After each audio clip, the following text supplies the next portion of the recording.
الجزء الثاني من تعديلات البري سيزون، والجزء الدسم السبايسي بزياده، جزء تعديلات الايتمز، واللي انا دايما بقول لكم عليها في اي فيديو باتش ان تعديلات الايتمز غالبا هي بتبقى العامل الاساسي في تغيير الميتا. فيلا بينا نخش بسرعه مفيش وقت نضيعه. اهلا بيكم، انا بركان من فيلوجيميا، ودي تعديلات البري سيزون الجزء الثاني.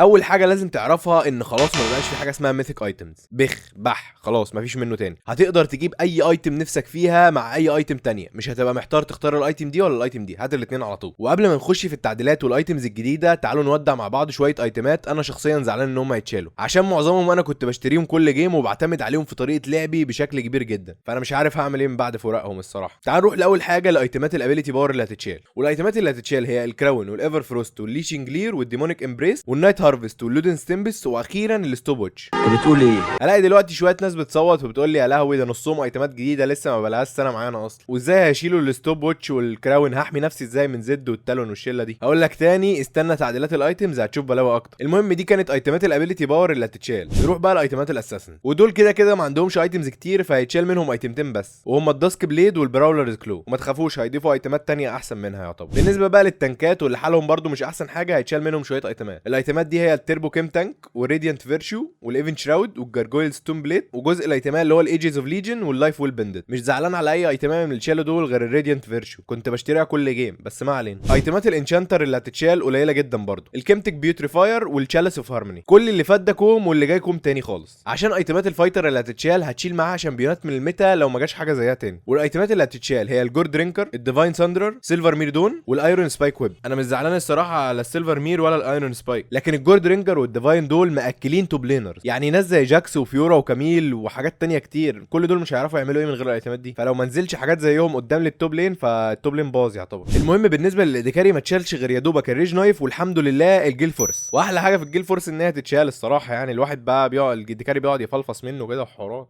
يعني فاهم، نموته بسرعه. المهم دي كانت كل الايتمز اللي اتشالت من اللعبه، نرفع لهم كلهم القبعه كده ونرحب بقى بالايتمات الجديده. في البدايه بس كده حابب اوضح اني نادرا لما هقول سعر الايتمايه او الارقام بتاعتها، انا هقول لك بتعمل ايه وحالتها. الارقام كلها هتبقى موجوده على الشاشه لو انت حابب تعرف، وده اختصارا واحتراما لوقتك وصحتي انا شخصيا يعني. وكمان هبقى سايب لك توقيت كل تعديل عشان تشوف اللي انت مهتم بيه، اذا كنت بتلعب فايتر ولا ايديكاري ولا ايا كان. بس نصيحه مني ليك، لازم تشوف الفيديو كله عشان تعرف الايتمات الجديده كلها بتعمل ايه، عشان ما تخشش تنبهر في الرانك. ايه ده المجتمع ده.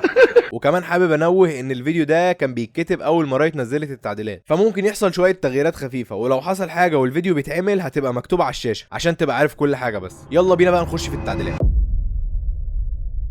اول حاجه بالنسبه لايتمات السبورت اللي انت بتشتريها في اول الجيم هتتغير خالص. بدل ما كان كل واحد بيشتري ايتمايه في اول الجيم حسب الشامبيون بتاعه بيقعد يجمع فيها، لا بقى كله هيشتري نفس الايتمايه، وتقدر تجمع الايتمايه دي بانك تضرب حد من الانمي تيم او تاخد بيها مينيون، الاثنين مع بعض عادي. ولما تجيب بيها 500 جولد هتقدر ان انت تعمل لها ابجريد، وهتبقى بتحط بيها وردات عادي زي القديمه. لكن الاختلاف هنا بقى لما تجمع بيها 1000 جولد. اول ما بتجمع ال1000 جولد هيجي لك ابجريد التالت، وهيجي لك انك تختار ايتمايه من 5 ايتمات، كل واحده ليها باسف مختلفه تماما عن الثانيه، ولكن الايتمات كلها بتديك نفس الستاتس، يعني مفيش اختلاف ما بينهم، كلهم بيدوا نفس الاتش بي والاتش بي ريجنريشن والمانا ريجنريشن وكل حاجه. تعال بقى اقول لك كل باسف من الخمس ايتمات دول بيعملوا ايه. اول واحده واسمها سيليستيال اوبوزيشن، ودي تقريبا للتنكات، بتعمل نفس اللي الافتر شوك بتعمله، بتقلل الدمج اللي اي حد بيعمله عليه وبنسبه كويسه، يعني مش نسبه قليله، والنسبه دي بتختلف اذا كان انت بتضرب من قريب ولا بتضرب من بعيد. وبعد ما بتضرب بثانيتين بتعمل زي انفجار صغير كده بيعمل دمج وبيعمل سلو للانمي تيم. الفرق الوحيد ما بينهم هنا ان دي مش محتاج ان انت تعمل سي على اي حد، لا هي بتتفعل تلقائي كده اول ما حد يضربك، فدي احسن شويه يعني. والكول داون بتاعها صغير جدا مش كبير، فهتجيلك كتير. وتاني ايتمانه معانا وهي بص هي اسمها موجود قدامك، انا مش هقولها، والصراحه انا مش عارف الايتمانه دي موجهه لانه نوع من السبورتات بالظبط. انا شايف ان اي حد ممكن يجيبها، ودي يعتبر هيل بس واخد اوفر دوز. الايتمانه دي لما تعمل سي لاي حد من الانمي، انت وحد من الفريق بتاعك هتاخدوا هيل وموفمنت سبيد لمده 4 ثواني، والهيل والموفمنت سبيد بتوعهم بروكن جدا، وبيجي لك كل 20 ثانيه، فصباح الفل. حد زي ناتلس او ليونا ممكن يجيبوا الايتمانه دي ويبقوا سراقه في نفسهم، فقشطه يعني، فخلي بالك من الايتمانه دي عشان هتبقى بروكن جدا. ثالث ايتمانه معانا وهي بلاد سونج، ودي هي ايتمايه الشين بس بروكن اكتر نوعا ما، وللسبورتات. ودي لما تضرب اي سكلايه الاوتو اتاك اللي جاي هيبقى بيطلع دامج زياده، ولو ضربت حد من الانمي تيم بالاوتو اتاك ده هتخليه بياخد دامج اكتر من اي حد لمده 6 ثواني. فصباح الوان شوت بايك يعني. رابع ايتمايه معانا وهي الدريم ميكر، ودي ملهاش مثيل الصراحه، واللي بروكن جدا برضو. الايتمايه دي بتخلي معاك كل 8 ثواني فقاعه زرقاء وفقاعه ارجواني. انا مش عارف ايه اللون الارجواني ده، بس هو هيبقى قدامك على الشاشه عشان دوبي خبير الالوان بتاعنا هو عارفه اكيد يعني. المهم الفقاعات دي بقى بتعمل كل خير. لما بتعمل هيل او شيلد لحد من التيم بتاعك بتديله الفقاعتين دول. الفقاعه الزرقاء بتخلي اللي واخدها ياخد دامج اقل بنسبه كبيره جدا، والفقاعه الارجواني بتخليه يطلع دامج اعلى بالنسبه للاوتو اتاك اللي جاي، وكل ده لمده 3 ثواني، والكول داون بتاعها 8 ثواني بس. فناس زي سوراكا ويومي والناس دي هيبقى بروكن جدا عليها. نروح بقى للايتمايه الخامسه، والصراحه دي بتعمل كل خير، والايتمايه دي اسمها زازاكس ريل ايا كان زياد زوز. سمع اخينا بالفيرات دي فيها ايه العلاقه كريمه ايه عاملين جريئه ليه. المهم الايتمايه دي بسيطه جدا الحمد لله. لما بتعمل دامج على اي حد من الانمي تيم بتعمل تحته كده زي انفجار بسيط، وبيعمل دامج مش بسيط خالص الصراحه، وهيدمج اي حد في الدايره دي. والكول داون بتاع الايتمايه دي بقى قد ايه؟ تخيل معايا كده، انت ممكن تتوقع مثلا عشان هي شبه بروكن فتقول كل 10 ثواني مثلا. حابب اقول لك ان الكول داون بتاعت الايتمايه دي 3 ثواني بس، يعني سبام بلوكس للصبح هتموت التيم اللي قدامك كله من البيض. الحمد لله كده خلصنا الايتمات. اشوفكم في فيديو جديد. احي انا كل ده في ايتمات السبورت اللي بتشتريها في اول الجيم بس. احنا في الدقيقه كام؟ يا لهوي كل ده، انا تعبت، انا بنهج، ما في راحه ما في راحه. المهم نسيبنا من السبورت شويه، هنبقى نرجع له بعدين ونروح للي بعده وهو ايتمات الابيليتي بار. اول ايتمايه معانا وهي اسمها مالجنانس. انا عارف انها تقريبا نطقتها غلط بس عديها يعني قشطه. الايتم دي بتديك ابيليتي باور ومانا وابيليتي هيست، وعندها 2 باسيف. اول باسيف بتديك 15 ابيليتي هيست بس على الالتيميت بس.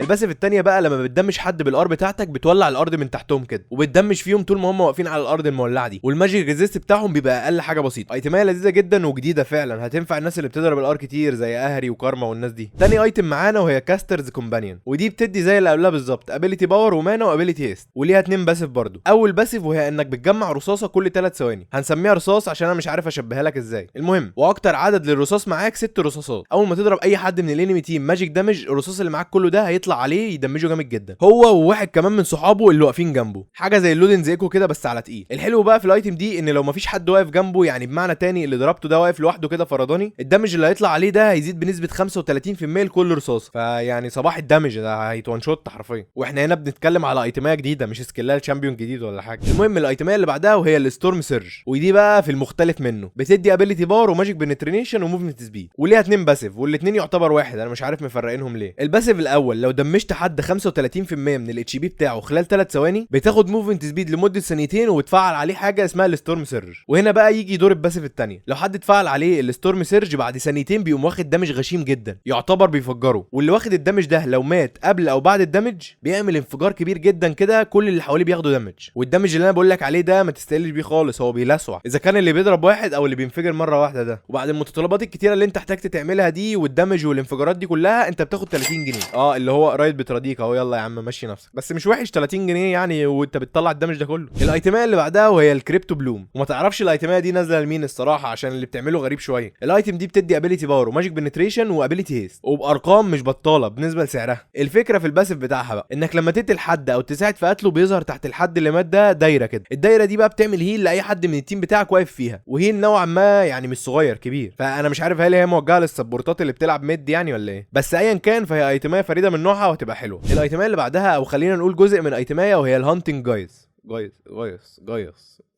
غلط برضو بس عادي عديها. لو مركز في الايتمات اللي اتشالت في الابيليتي باور، حته من الريفت ميكر اتشالت اللي هي الليتشنج لير. لما دي تتشال الريفت ميكر اكيد يعني مش تبقى من غير جزء ايتمايه، عاوز باقي الايتمات يعيبوا فيها يعني ولا ايه؟ فعشان كده الايتمات دي هتستبدلها وهتبقى بتديك ابيليتي باور واتش بي زي اللي فاتت. الفرق هنا بس ان الباسيف بتاعها بقى زي الريفت ميكر عادي، كل ما بتطول في الفايت كل ما الدمج بتاعك بيزيد، بس الفرق هنا الدمج ده بيكون دمج عادي مش ترو دمج زي الريفت ميكر، والدمج بيبقى اقل من الريفت ميكر بكتير طبعا، يعني ده جزء منها. دي كانت قطعه الريفت ميكر. نروح للريفت ميكر ذات نفسها بقى. الريفت ميكر ما بقتش تدي ابيليتي هيست دلوقتي خالص، ولكن الاتش بي والابيليتي باور اللي بتديهولك بقى اكبر شويه، وما بقتش تديك اومني فامب على طول كده بسهوله طول الوقت. بقى في تريكايه، اول باسيف للريفت ميكر انها بتديك 2% من الاتش بي البونص اللي انت بتشتريه بتحوله لك لابيليتي باور، والباسيف الثاني زي ما هو القديم، كل ما بتطول في الفايت كل ما الدمج بتاعك بيزيد 2% لحد ما يبقى 10%، يعني 5 استكات، واول ما توصل 5 استكات في الفايت هيجي لك اومني فامب. وبما ان الريفت ميكر هي الايتميه الوحيده اللي فيها اومني فامب دلوقتي، فالاومني فامب اللي فيها اقوى من اللي احنا فاكرينه بكتير، وفعاليته بقت اقوى بكتير جدا. فالريفت ميكر دلوقتي بقت ممتازه لناس زي اكالي عشان تقدر تجيب تانك وابيليتي باور عادي، والاومني فامب اللي فيها كمان هيساعد جدا. الايتم اللي بعدها وهي اللياندري، ودي ما اتغيرتش كتير، هتبقى بس بتدي ابيليتي باور اكتر، والباسيف بتاعها هي الاختلاف بس هنا ان اتضاف لها باسيف جديده، وهيبقى زي باسيف الريفت ميكر كده، كل ما بتطول في الفايت كل ما الدمج بتاعك بيزيد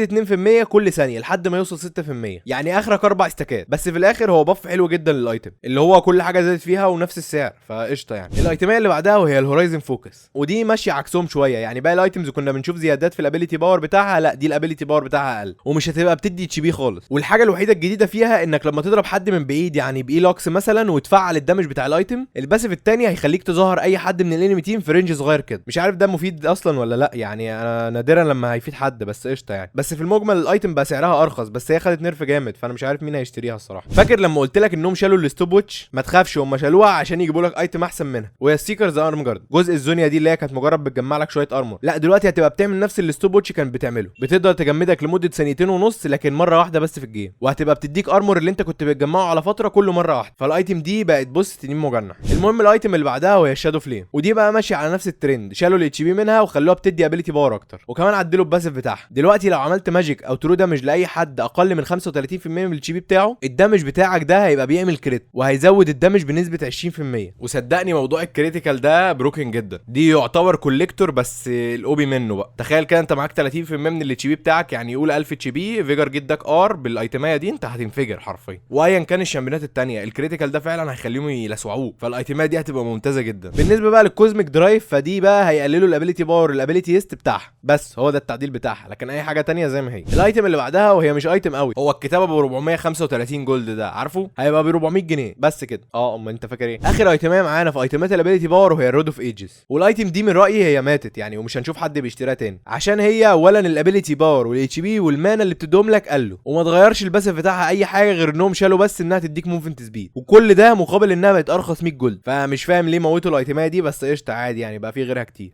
كده خلصنا ايتمات الابيليتي باور. انا ايه اللي خلاني اعمل فيديو الايتمز كله على جزء واحد؟ انا كان المفروض اخد مسلسل سلسله دم قدوه ليا يعني، واعمل تعديلات البري سيزون الجزء التاسع مش الثاني. تعالى ناخد ريست شويه بس واكلمك على اكبر ايفنت الليج اوف ليجندز حاليا في مصر، وهو سوبر دوم. سوبر دوم هو ايفنت اتعمل السنه اللي فاتت لفالورانت بس، ولكن السنه دي هيتعمل لليج اخيرا مع فالورانت. وامتع حاجه في الايفنت ده انه هيبقى في استاد القاهره، حاجه ما تفرقش ابدا عن ماتشات الكوره ولا السله، ده غير الفرق اللي هتبقى موجوده السنه دي، احسن فرق في السين. يعني مثلا عندنا انوبيس والجي كي وتويستد مايندز، وكمان فريق تركي اسمه فوت. الاربع فرق دول هيتنافسوا في يوم 2 ديسمبر، فما تضيعش وقت واحجز تذكرتك عشان تلحق مكان في الاستاد. ومعلومه بس لازم تبقى عارفها، ان كل فلوس التذاكر رايحه للهلال الاحمر لمساعده اخواتنا في فلسطين. وما تنساش تستخدم كود الخصم بتاعنا فيلو 20، هسيب لكم لينك الحجز في الديسكربشن. ولو حد كده رايح يعني يقول لنا في الكومنتات، عشان انا والشباب هنبقى هناك، وهننبسط جدا لو شفناك، وممكن نتقابل هناك بقى ونوزع شويه حاجات زي ما بنوزع كل مره كده. المهم نروح على ايتمات بقى الاساسن، واول ايتمايه معانا وهي الفولتايك مش عارف ايه سورد، يبقى اقراها انت يا عم بقى، اتعب شويه. والايتمايه دي هتبقى بتدي اتاك دامج وليساليتي وابيليتي هيست، والباسيف بتاعها بقى زي ايتمات الديد مان بليد بالظبط، كل ما تجري او تمشي بتستاك، واول ما توصل 100 استكايه الاوتو اتاك اللي جاي بتاعك هيبقى بيعمل بونص دامج،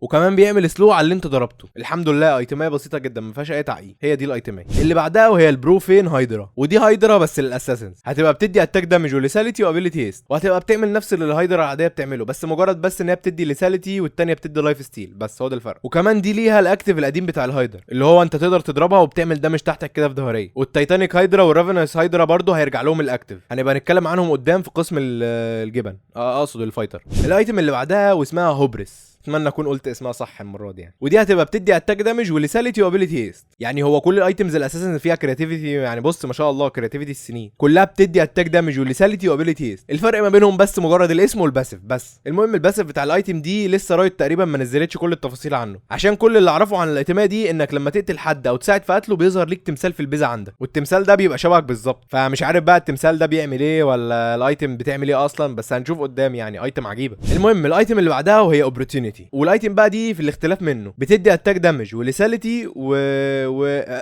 فاكرني اقول ابيليتي هيست؟ لا يا حبيبي قلت لك اختلاف، هتبقى بتدي 6% موفمنت سبيد. والباسيف بتاع الايتم دي لما تبقى اوت اوف كومبات لمده 8 ثواني هيجي لك بونص ليساليتي، واول ما تضرب حد الليساليتي ده هيروح بعد 3 ثواني، ولو قتلت حد او ساعدت في قتله هتاخد 150 موفمنت سبيد لمده ثانيه ونص. ايتميه بسيطه يعني ما شاء الله. اللي بعدها وهي مش ايتميه، هي جزء ايتميه واسمها ريكتريكس، ودي بتدي اتاك دامج وموفمنت سبيد. واللي بعدها وهي جزء ايتميه برضو اسمها ذا بروتلايزر، ويزر، ودي جزء ايتم برضه، وهتبقى بتدي خمن معايا كده بالظبط اتاك دامج وليساليتي وابيليتي هيست. اخر ايتمز معانا في الاساسن وهي السيريلداز جراج، ودي قديمه بس هيعملوا عليها شويه تعديلات، هتبقى بتدي اتاك دامج وليساليتي وابيليتي هيست. والباسيف بتاعها بدل ما كان بيديك 30% ارمور بنتريشن، لا هيبقى بيديك 22 ليساليتي و12% ارمور بنتريشن. والباسيف الثاني بتاعها كان بيخليك تعمل سلو على اي حد بتضربه بسكلاتك ايا كان الاتش بي بتاعه، لا دلوقتي لازم اللي بتضربه يبقى اقل من 50% اتش بي عشان ياخد السلو. كده خلصنا ايتمز الاساسن، نخش على التنكات بقى. واول ايتميه معانا وهي اسمها هولو راديانس، ودي هتبقى بتدي اتش بي وماجيك ريزيست وبتزود لك الاتش بي اللي بيرجع لك كل ثانيه. والباسيف بتاعها زيه زي السان فاير بالظبط، بس الفرق في دي انك لازم تكون بتضرب او بتتضرب عشان الباسيف ده يشتغل. الباسيف التاني بتاعها هو المختلف، لو قتلت اي حاجه بينفجر تحتها كده نار صغيره بتعمل دامج بسيط، ولكن الدامج ده بيزيد كل ما تبقى انت تانك اكتر، فمش هيبقى بسيط خالص في الليت جيم، وهيساعد تانكات كتير انها تعمل ويف كلير بسرعه عشان الباسيف دي بتشتغل على اي حاجه غير الوردات والتورات، فويف كلير يعني بص حلو جدا. الايتم اللي بعدها اسمها ان اندنج ديسبير، ودي هتبقى بتدي اتش بي وارمور وابيليتي هيست، والباسيف بتاعها برضو طول ما انت في الفايت بتعمل دامج لاي حد قريب منك كل 7 ثواني، ولكن الاختلاف هنا بقى ان هيجي لك هيل بنسبه 175% من الدامج اللي هيطلع ده، حاجه زي جاك شو القديمه كده بالظبط. مش جاك شو اتعدلت بقت قديمه دلوقتي. الايتم اللي بعد دي اسمها كاينيك روكرن، انا حاسس ان انا بقول اللي هي الكلمه بتاعت ناروتو اللي هي هازوجن. حضرتك بتقول ايه؟ ايا كان الايتميه دي بتدي اتش بي وماجيك ريزيست وبتزود لك الاتش بي اللي بيرجع لك كل ثانيه، ودي الباسيف بتاعها زي باسيف مالفايت بالظبط، لو مفيش اي شامبيون ضربك خلال 15 ثانيه بيجي لك شيلد كبير كده، والشيلد لما اقول كبير فهو فعلا كبير 18% من الاتش بي بتاعك، فدي مع باسيف مالفايت هتلاقي نص الاتش بي باور بتاعك كله شيلد. صباح الفل. نروح للايتميه اللي بعدها وهي الجاك شو، ودي هتبقى بتدي اتش بي وماجيك ريزيست وارمور، مش هتدي ابيليتي هيست تاني. والباسيف بتاعها زمان كان بيخليك تستاك ارمور وماجيك ريزيست وبيطلع دامج حواليك لما تبقى فول ستاك، والدامج اللي طلعته ده كان بيرجع لك اتش بي. المهم كل الكلام بقى ده اتشال وبقت بتستاك ارمور وماجيك ريزيست طول ما انت في الفايت، بس ما بقاش فيه دامج ولا اي حاجه ولا هيل ولا اي حاجه. هو زي تعديل كده للايتم دي عشان تشتريها مع الايتميه الجديده اللي هي اسمها ان اندنج ديسبير، وتعمل ميكس عسل كده، دي تدمج ودي تهيل، دي تدمج ودي تهيل، ودي تانك ودي تهيل، فاهم حوارات كده. المهم الايتم اللي بعدها وهي الديدمان بليد، ودي بتعمل كل حاجه هي الفرق واحد بس ان زودوا لها باسيف جديد كده. الباسيف الجديد وانت فول ستاك يعني معاك 100 استكايه، اي سلو هيجي لك هيبقى اقل بنسبه 25%، ولكن في المقابل الاوتو اتاك بتاعك لو معاك 100 استكايه مش هيبقى بيعمل سلو، يعني هيبقى بيعمل دامج بس. اخر ايتميه معانا في التنكات وهي الفورس اوف نيتشر، ودي التغيير الوحيد فيها ان الماجيك ريزيست اللي كان بتدولك بقى 50 بدل 60، بس هو ده التغيير. كده خلصنا ايتمات التنكات، نخش على ايتمز الفايتر بقى.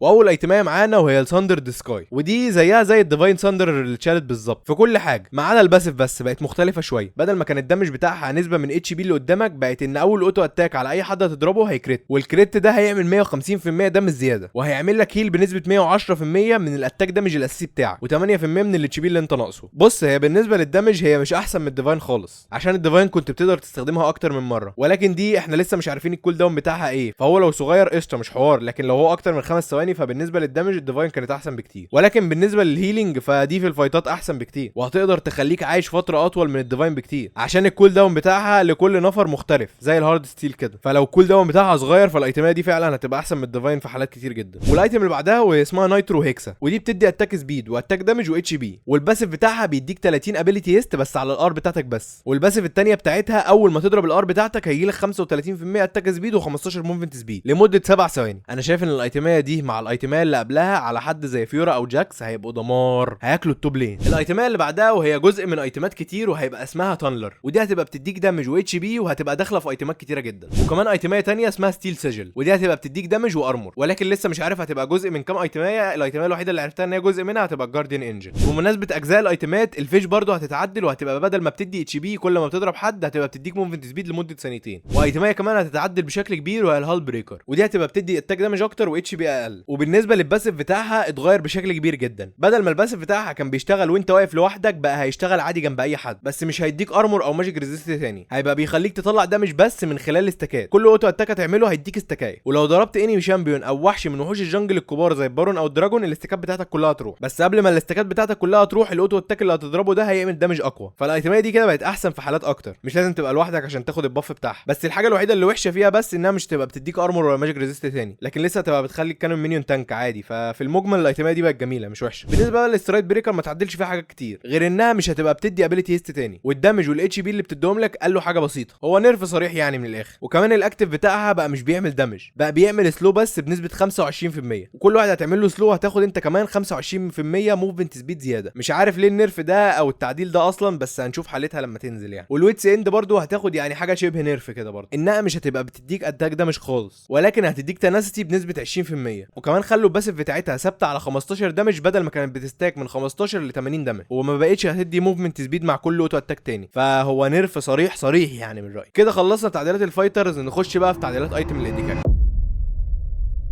واول ايتميه معانا وهي التيرمينس، ودي هتبقى بتدي اتاك دامج واتاك سبيد، والباسيف بتاعها هيبقى بيخلي اي اوتو اتاك منك يبقى عليه زياده 30 ماجيك دامج. ولكن الباسيف التاني بتاعها هو بقى اللي مميز شويه، هيبقى كل اوتو اتاك ليك ملون بلون معين، واحد ابيض وواحد اسود. الاوتو اتاك الابيض ده بيديك 3 ارمور و5 ماجيك ريزيست، وبتقدر تستاكه لحد 5 استكات، والاستكات دي بتقعد 5 ثواني. الاوتو اتاك الاسود بقى ده بيديك 6% ارمور وماجيك بنتريشن، وبتقدر تستاكه برده 5 مرات، والاستكات برده بتقعد 5 ثواني. فالايتمات دي الصراحه يعني تنين. وبس هي دي الايتمات الجديده في الايديكاري، بس هي ايتميه واحده. ايه هنكفر؟ هو الايتمات الجديده بتاعتهم حلوه وكل حاجه، بس الايتمات التانية كل الرولات التانية يعني جاي لها بتاع 4 و5 ايتمات جديده، وفي الاخر يدوا للايديكاري ايتميه واحده بس. ما علينا، نخش بقى لاخر حاجه معانا وهي ايتمات السبورت. واول ايتميه معانا وهي اسمها التريل بليزر، ودي بتدي اتش بي وارمور وموفمنت سبيد، والباسيف بتاعها بسيطه جدا، وانت بتمشي بتسيب وراك حاجه زي خط كده، اي حد من التيم بتاعك هيمشي على الخط ده هيجي له موفمنت سبيد زياده، بس كده. ايتميه بسيطه جدا. والايتميه اللي بعدها واسمها جلوينج مود، والايتميه دي بقى يعني اسم على مسمى، هي موت سهله موت جدا يعني. ودي ب 250 جنيه وبتديك 5 ابيليتي هيست، استثمار مش طبيعي، بس هتبقى بتبيلد الايتمات سبورت كتير، فانت هتشتري الايتمات دي كتير يعني ما تخافش. الايتم اللي بعدها واسمها دون كور، ودي بتدي ابيليتي باور وابيليتي هيست، وبتزود لك المانا اللي بتجيلك كل ثانيه، والباسيف بتاعها ابسط من البساطه، بيزود الهيل والشيلد بتاعك بنسبه 3%، وبتديك 18% ابيليتي هيست على السمن ريزيسبيلز بتاعتك، يعني الفلاش والهيل والحاجات دي هتخليهم يجولك اسرع شويه.